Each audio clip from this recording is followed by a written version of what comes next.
برطانیہ نے بھی آخرکار ex S S P Malir Rao Anwar کو ہیومن رائٹس کی وائولیشن میں آخرکار بلیک لسٹ قرار دے دیا اور اس کے اسیٹس جو ہیں وہ ضبط کر لیے گئے ہیں، ان پہ سینکشنز لگائی گئی ہیں، پابندیاں لگائی گئی ہیں۔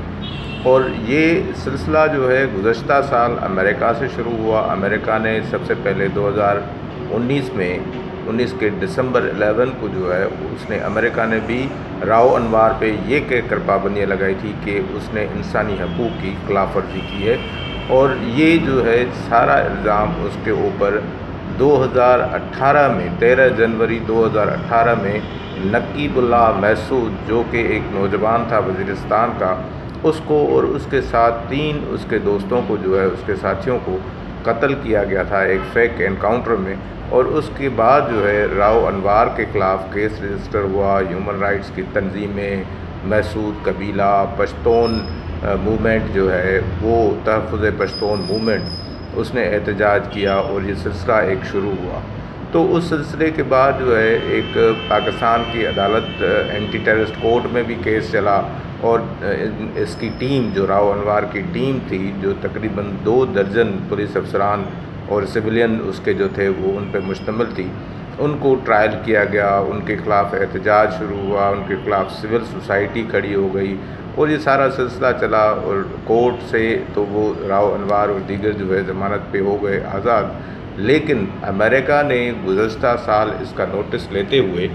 اس کو جو ہے وہ بلیک لسٹ قرار دیا اپنے ملک میں، اور کہا کہ انہوں نے جو ہے وہ 444 لوگوں کو فیک انکاؤنٹرز میں پاکستان میں قتل کیا ہے، جو کہ ایک ہیوج انسانی حقوق کے حوالے سے جو ہے وہ خلاف ورزیاں ہیں۔ اس حوالے سے اس نے امریکہ نے جو ہے اس کے اسیٹس، راؤ انوار کے اسیٹس بھی منجمد کیے تھے، اور اس کے علاوہ اس کی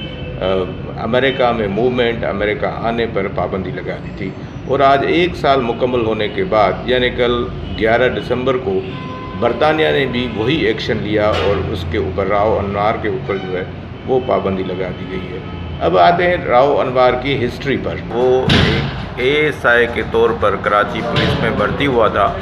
اور اصل اس کا تعلق جو ہے وہ پنجاب سے ہے،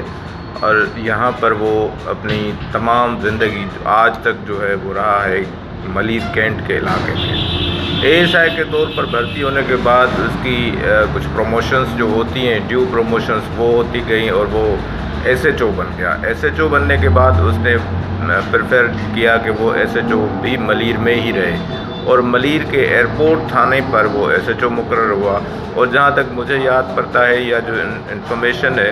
وہ یہی ہے کہ اس نے وہیں سے اپنی کرپشن کا آغاز کیا، اور ایک ہیوج منی جو ہے، پیسے جو ہے وہ منی لانڈر کیے، باہر بھیجنا شروع کیے۔ اور SHO ملیر ایئرپورٹ رہنے کے بعد وہ جو ہے DSP بھی بنا۔ SHO مختلف جگہوں پہ، دوسری جگہوں پہ بھی رہا تھا آپریشن کے دور میں، لیکن موسٹلی SHO جو ہے وہ ایئرپورٹ رہا، ملیر کے علاقوں میں رہا۔ اور اس کے بعد SP بنا، تو SP کی پوری اپنی لائف جو ہے، وہ جو ٹینیور ہے SP کا، وہ سارا اس نے ریٹائرمنٹ تک ملیر میں گزارا ہے، اور ملیر میں ہی ہمیشہ اس نے پوسٹنگ لی۔ اور ملیر میں اس وجہ سے بھی پوسٹنگ لی کیونکہ ملیر ایک امپورٹنٹ ڈسٹرکٹ ہے، اس میں بہت سارے پیسے ہیں، اس میں بہت سارے کام ہیں، اس طرح کے کام کے جیسے وہاں زمینیں، سرکاری زمینیں بھی بہت پڑی ہوئی ہیں، اور اس کے علاوہ لوگوں کے دیگر مسائل بھی ہیں۔ تو زمینوں پہ قبضے کے حوالے سے راؤ انوار نے ہمیشہ کوشش کی کہ وہ ملیر میں SSP کے طور پر رہے۔ اور یہ جو واقعہ ہوا اس سے پہلے کہتے ہیں کہ راؤ انوار کے خلاف کوئی کمپلین نہیں تھی، اور کوئی جو ہے وہ اس کے خلاف کوئی انکوائری، ڈپارٹمنٹل انکوائری بھی نہیں ہوئی تھی۔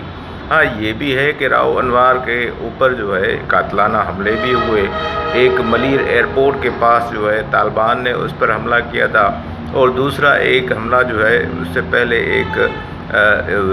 ساؤتھ ڈسٹرکٹ میں رینجرز ہیڈ کوارٹر کے قریب ہی اس پر حملے کی کوشش کی گئی تھی، لیکن وہ ہو نہیں سکا تھا کیونکہ اس کے ساتھ فیملی تھی، اور وہ جو ہے وہ حملہ آور جو ہے واپس چلے گئے، جن کے اوپر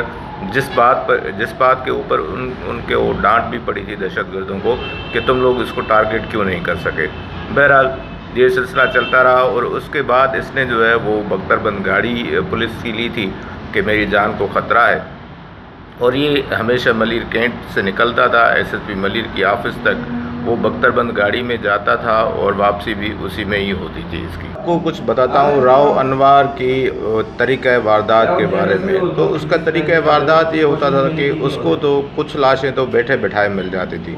یعنی اس کو بتا دیا جاتا تھا کہ فلانی جگہ پہ 4 لاشیں پڑی ہوئی ہیں اور آپ جا کے انکاؤنٹر دکھا دو، تو وہ دکھا دیتا تھا کہ انکاؤنٹر ہوا ہے ہمارا اور یہ 4 بندے جو ہے مارے گئے ہیں، ان کا تعلق فلانی تنظیم سے ہے یا یہ فلانے کارروائیوں میں جو ہے وہ ملوث رہے ہیں، ان کا ریکارڈ بھی دیتا تھا سب کچھ۔ دوسرا طریقہ واردات وہی تھا جو اس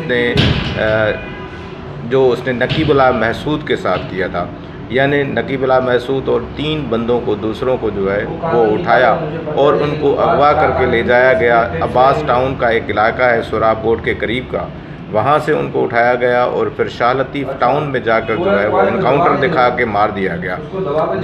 جس کے بعد جو ہے وہ راؤ انوار کے پول کھلنا شروع ہو گئے اور اس کے خلاف انکوائری میں کوئی 400 سے زائد، اب امریکہ نے اس کے 444 گنوائے ہیں اور انہوں نے جو ہے برطانیہ نے 400 سے زائد گنوائے ہیں لوگ، جو کہ میڈیا میں رپورٹ ہوتے رہے۔ میرا خیال ہے کہ انہوں نے سوشل میڈیا یا پاکستانی میڈیا سے فگر لیا ہوگا کہ اتنے بندوں کو وہ جو ہے ایکسٹرا جوڈیشل کلنگ میں مار چکا ہے۔ تو یہ ابھی تک تو یہ الزام ہی ہے، کیونکہ کورٹ آف لا سے اس کو کوئی سزا نہیں ملی، اور یہ سارا بھانڈا بھی پھوٹا نقیب اللہ محسود کے قتل کے بعد کا، اور اس کے بعد بھی وہ جو احتجاج ہوا سخت ترین احتجاج ہوا، اور اس کے بعد جو ہے وہ یہ سارے سلسلے شروع ہوئے۔ اچھا، ایک انٹرسٹڈ بات بتا دوں کہ اس دوران ایک مسئلہ یہ بھی ہوا